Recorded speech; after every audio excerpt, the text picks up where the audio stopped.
Hindi kayo matinulis. Matapang lang kayo kasi may mga baril kayo. Ha?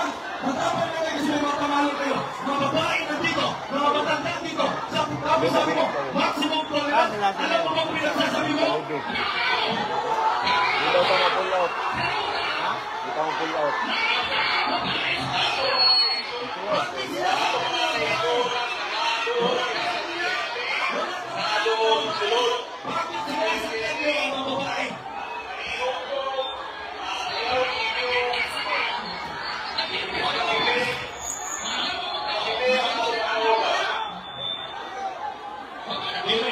Fire extinguisher na. Fire extinguisher.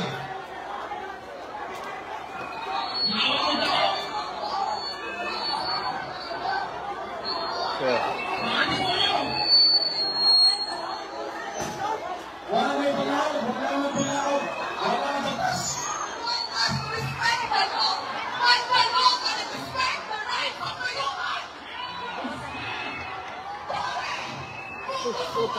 Medyo na ito. Medyo na ito ito.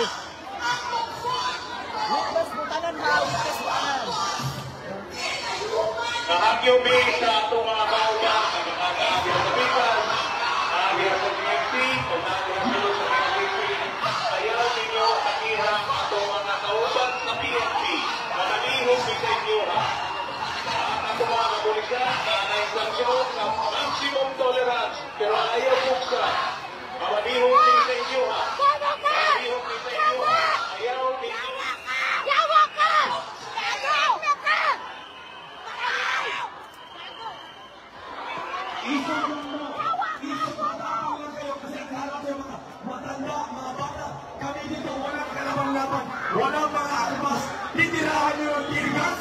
Bakit? Nasasaktan kayo sa sinasabi namin? Dahil totoo itong lahat na sinasabi namin. Napapapusok kayo sa iyong pangyarihan. Mamalihog din sa inyo ha. Ang mga kauban na mga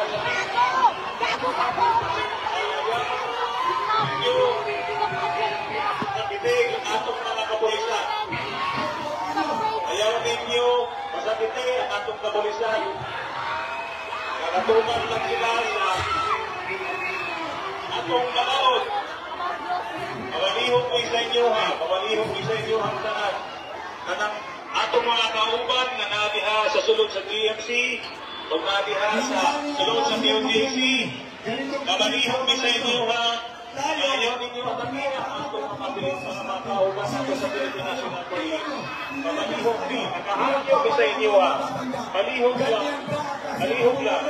Nakita na sa linya ninyo ang mga nakabato sa inyong isig kay God. Mamalihog na sa inyo ha.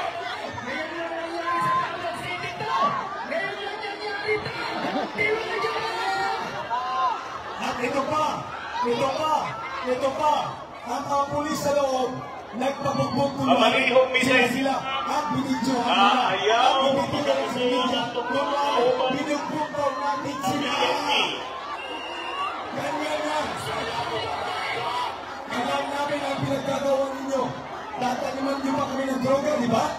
Tapos ito, magpatuloy rin na kayo ang big. Diba?